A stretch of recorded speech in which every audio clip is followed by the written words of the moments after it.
SpongeBob SquarePants Battle for Bikini Bottom is widely regarded as one of the greatest licensed games of all time, and even more undoubtedly, the greatest game based on a cartoon ever created. Sure, that's not an objective fact, but I and many others tend to agree that there haven't been many other games in that particular area that live up to its standard. I mean, I know Simpsons Hit and Run is another popular choice, but that game doesn't support public transportation. Yeah, that joke still sounds bad even when I do it. I expect everyone watching to have at least heard of this game, either through growing up with the original or experiencing it for the first time with the rehydrated remake in 2020. But did you know there was actually a console SpongeBob game that was made before Battle for Bikini Bottom? Now, I'd be willing to bet that most of you watching already did, but for the few that may have not ever heard of this game before, yes, SpongeBob SquarePants Revenge of the Flying Dutchman was actually SpongeBob's very first outing in a 3D video game. Prior to this, he had his own handheld title released in the form of SpongeBob the Lost Spatula on the Game Boy Color and Super Sponge on the PS1. But both of those were 2D platformers rather than the 3D collectathon that Revenge of the Flying Dutchman took the direction of the franchise in.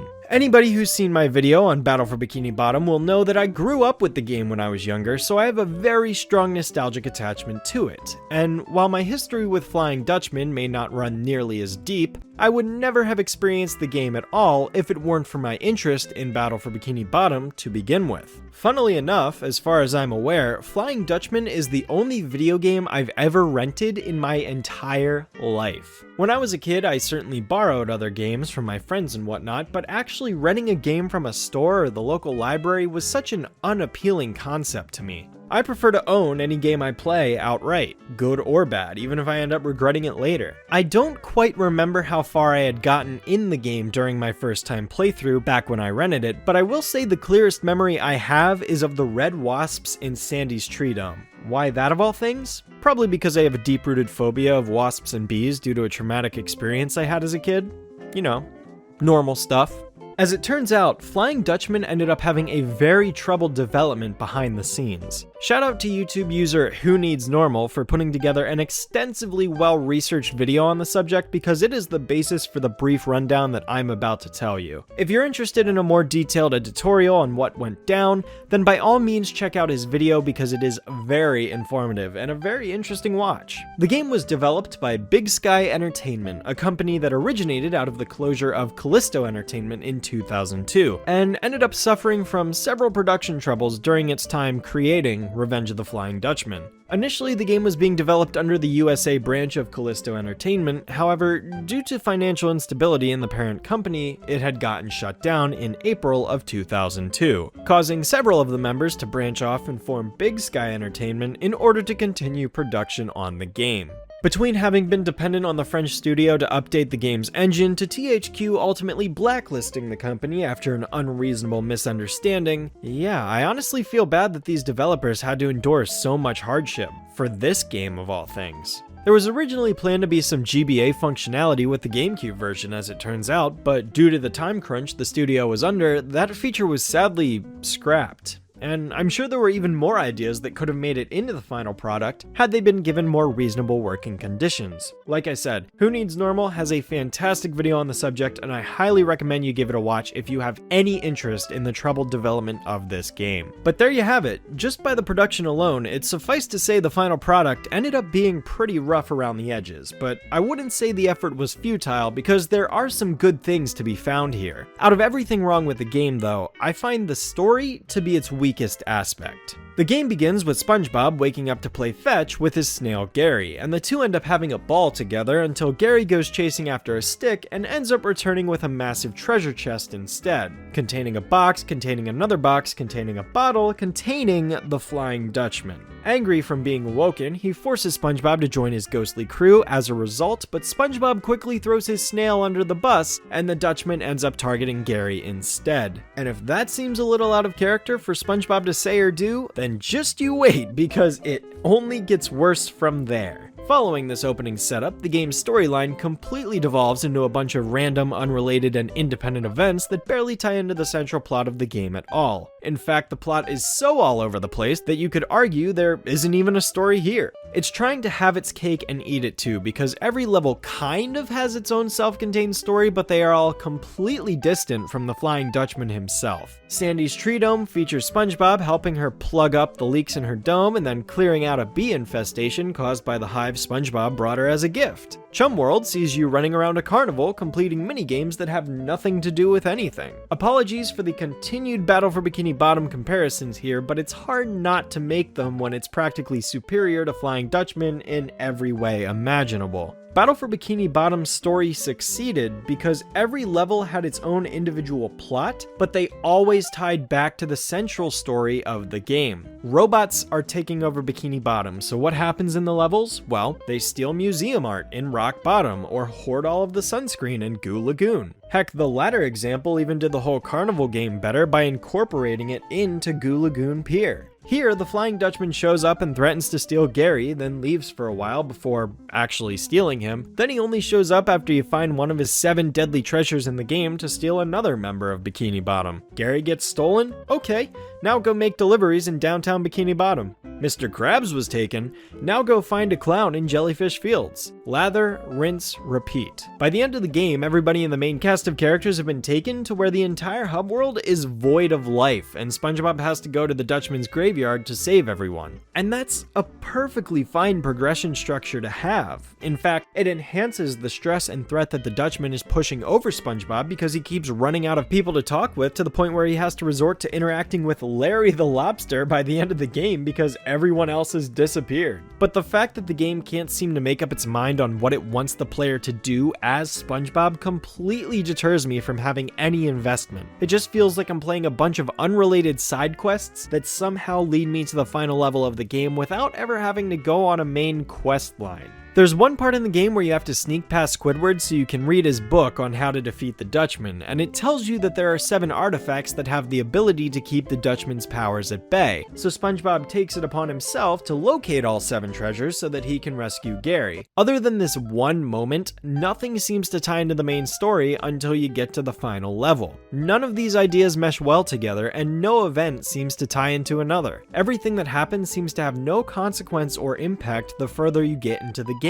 For instance, you go downtown to sell Krabby Patties with Mr. Krabs, which is all well and good, but then as soon as you finish that level, Mr. Krabs ends up getting stolen and you never see him again until the end of the game. During this level, you also find out that Patrick took a job working for Plankton in order to compete with Krabs, unbeknownst to SpongeBob, despite the fact that Patrick is one of the guests you actually have to deliver a meal to, and after tailing Patrick back to the chum bucket and confronting him, he just leaves and nothing ever comes of it. The plotline gets dropped, Patrick runs to Jellyfish Fields and never acknowledges the conversation again, and next you're tasked with tracking down a clown so you can get a ticket to Chum World. What's Patrick's motivation for even working for Plankton in the first place? Fuck if I know.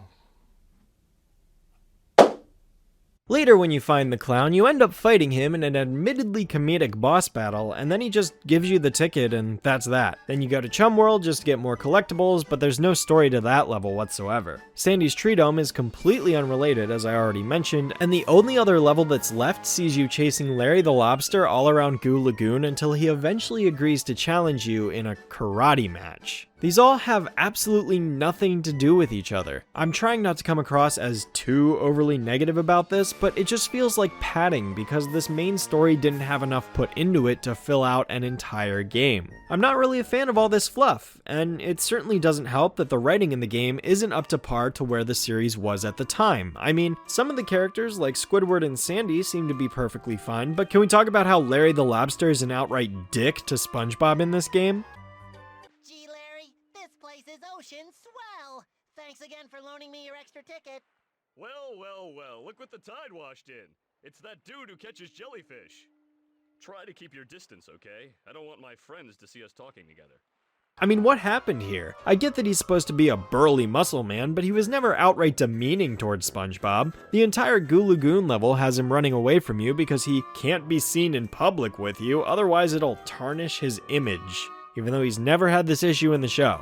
Like, I get the guy cares about being the center of attention, and correct me if I'm wrong, but at this time in the cartoon's lifespan, there wasn't really an episode where he showed this much disdain for SpongeBob like this. Sure, he viewed him as being wimpy, but he didn't show contempt for him, right? Also, the writing in this game seemed to be very devoid of humor, because I don't recall a single line that actually stood out to me and made me laugh, aside from this one line that I think defenders of this game would get mad at me for if I didn't acknowledge it. Hey, no running on the beach. At the very least, they got Clancy Brown for this game, but for whatever reason, the narrator isn't voiced by Tom Kenny, even though Tom Kenny is already there voicing SpongeBob and Gary, so what's the deal with that? In terms of the gameplay, however, it's not that bad. It's your standard 3D platformer affair in the sense that you're given a list of tasks to complete, each of which will award you one letter of SpongeBob's name. Collect all the letters and you'll be transported into the inner machinations of his mind, where you have to solve an enigma in the form of a pitifully easy tile puzzle. This will then show you the location of a treasure in the corresponding level, which will not spawn until you actually solve this tile puzzle, so unfortunately you can't skip past it, and you need to go find it in order to acquire one of the Dutchman's 7 lost treasures so that you can defeat him and get your friends back. However, there's ultimately no point to this challenge because not only can you memorize the order in which these pieces move from the answer, but you can also see the border on the pieces anyways, so you know exactly where they need to be. It just makes me ask, what's the point of all this? Why not just do what the GBA version does and have a chest that can't be unlocked until you have all the letters? Why this roundabout extra step that really serves no purpose? I don't know. SpongeBob's moveset consists of the usual stuff. Basic karate attack, ground slam, jumping, although in this game SpongeBob doesn't actually have a double jump. Instead, he can hover for a few seconds in the air before dropping down at a rapid speed. It's good for getting across slightly large gaps, but it doesn't last forever, so don't think you can just glide clear across the entire map. You can also hold down the R button to crouch and perform a super jump a la Super Mario Bros. 2, and even roll around at the speed of sound if you choose to hold down the crouch button while moving. You will unlock more moves as the game goes on, however these come in the form of equipable costumes that you can change into at any one of these circus tents located around the various levels. You've got the Mermaid Man suit, which allows you to throw water balls, a reef blower that should be self-explanatory, and the outfit you will likely spend 95% of the game in, the fishing gear. Considering SpongeBob's regular moveset doesn't differ at all from the fishing gear, so there's virtually no reason in the game to wear the default costume, yeah, get used to seeing SpongeBob run around with a jellyfishing net and giant glasses. You actually need the fishing gear outfit specifically because it is the only way you can capture jellyfish, a required collectible that you need in order to progress through the game. At one point, you'll be asked to collect 100 of the dang things to unlock the reef blower costume, and then you'll need an additional 50 on top of that so that Larry will let you go to Goo Lagoon. My best advice here is to collect them everywhere you see them, and you shouldn't have any trouble with the requirement, because if you do decide to ignore them early on, you will be forced to backtrack to previous levels and collect them then.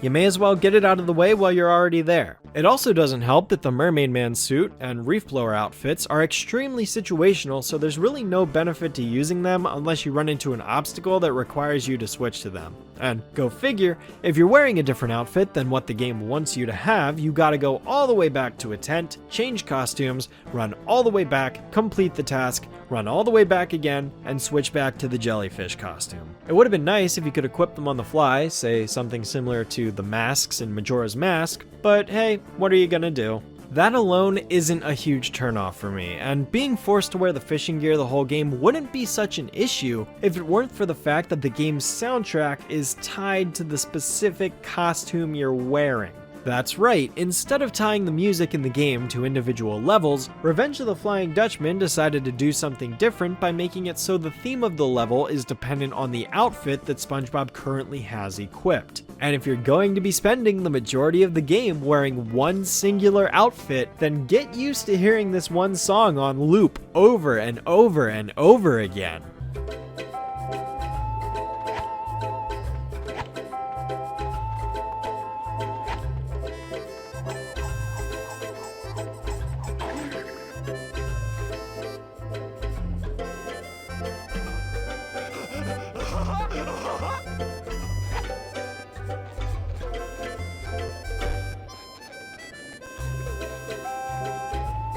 This song is basically the entire soundtrack, But what's even more baffling is the fact that 2 of the levels completely override this rule. Chum World and the Flying Dutchman's Graveyard do have their own unique theme songs that don't change when SpongeBob switches costumes, so the game isn't very consistent with the rules regarding how its music works. I mean, considering how many songs exist in the game, there was almost enough to give each level its own theme anyways. Bikini Bottom could have the default costume, Downtown could be Mermaid Man, Jellyfish Fields would have the fishing gear obviously, and the Reef Blower theme isn't really fitting of Sandy's Tree Dome or Goo Lagoon, but I don't think asking for 2 more level themes would have been that much for the game to handle. Let me be clear that my problem isn't with the actual songs themselves, it's how they're used that I find to be poorly thought out. I also think the graphics haven't necessarily aged well, and while I am somewhat lenient, what with this being the first 3D SpongeBob game and all, it definitely feels low budget when watching things like the animation of the characters or the vast emptiness of certain levels. The low quality PNGs for icons like the coins and Jellyfish also don't help its case much, but I've definitely seen a lot worse too. Speaking of, as far as collectibles go, you're not required to gather every doubloon and jellyfish in the game, just the minimum amounts necessary to obtain the letter in each level and unlock the Reef Blower and Goo Lagoon bus pass. I don't believe there's any incentive to getting 100% completion, so I wouldn't really advise going for it unless you really want those bragging rights. My favorite level in the game, despite Larry being an obnoxious dick, was Goo Lagoon by far because it had the most diversity in its areas and challenges to complete. There's one section at the lighthouse where you have to climb up this giant structure and make it to the top, where you then need to platform around these giant jellyfish in the middle of a thunderstorm. It's not a particularly hard challenge, but I find the aesthetic really cool to look at. Then there's also a dock portion of the level where this giant boat ends up chasing you when you get near the end, forcing you to run all the way back to the beginning and exit the area only to have you come back to find the docks in shambles. I love the idea that you visit an area only to see something big like this happen and then get forced to traverse through the aftermath in an entirely new platforming section. It makes the level feel much more dynamic, and I only wish more stages did something similar. The rest of the levels didn't do much to impress me though, considering Bikini Bottom is just 2 giant open areas, Downtown is a labyrinth of sorts, Jellyfish Fields is just okay, Sandy's Tree Dome is forgettable, and Chum World is just that amalgamation of minigames that I mentioned and a circus tent. The Flying Dutchman's Graveyard is a pretty weird final level too. You come across this pirate in every room who claims he's a different pirate than the last despite the fact that they all look exactly the same, and then they each task you with stealing treasure from somewhere in the level. You then have to run, pick up the treasure, and bring it back to him without getting hit once. Otherwise, you lose all your progress and you die. Okay, you don't die unless you're on your last hit, but you do have to navigate the same maze all over again. This actually could be a pretty challenging final level, if it weren't for the fact that you can just take shortcuts that skip the entire challenge outright. Not that I'm complaining, mind you, because it might have saved me some headache from having to time the Dutchman's fire-breathing head perfectly in order to get past it. The final boss with the Dutchman isn't all that enticing either. Yeah, it's cool that you can go around the Dutchman's ship rescuing all of SpongeBob's friends before facing off with him, but sadly the fight itself is nothing remarkable. You basically just dodge his attacks for a bit and then pick up these bombs and throw them back at him 3 times. That's it. The animations on this boss fight are also pretty rough, so needless to say it's a very anticlimactic ending to an anticlimactic game. On the whole, if I could recommend this game to anyone, it would be the GameCube version. The PlayStation 2 version actually has a game-breaking loading glitch due to the way the console loads the game that basically causes it to freeze when trying to load certain portions of the game. In the video by Who Needs Normal that I had mentioned earlier, he brings up how the team came up with a loophole to decrease the game's load times, but as a result, it ultimately causes the game to crash when trying to load certain areas. It also made the game completely unplayable on backwards compatible PlayStation 3s back when those were a thing, so much so that people were sending in angry letters to Big Sky Entertainment demanding they fix the problem. Some seem to believe that this was the reason for their studio shutdown just a short while later, but as explained in the video, it was actually due to the company being blacklisted following some disagreements behind the scenes. A shame too, it's always sad sad to hear a story like this because it just makes you wonder what could have been. I get this is a poor excuse of a game, but it was their first outing as Big Sky Entertainment, and nobody's first game is going to be perfect anyways. At the very least, this game still exists as a memory of that trying time, and did pave the way for future SpongeBob video games to build upon. Hell, Battle for Bikini Bottom may not have been as great as it was if it didn't have the blueprints and foundation that this game had laid out for it. On the whole, I don't think Revenge of the Flying Dutchman is a bad game. It suffered from one intense production hell, and I can't really blame Big Sky Entertainment for that. They did manage to come up with some pretty solid ideas for a 3D SpongeBob game that Battle for Bikini Bottom later went on to improve just 1 year later. Flying Dutchman is not a game that I ever see myself coming back to, but I wasn't disappointed with my experience. It was nice getting to experience this game again after not having touched it since that time I rented it as an elementary schooler, but I tell you what, if I could go the entire rest of my life without having to hear the damn fishing gear music, I would not complain. Until next time, Shadowstreak, signing off.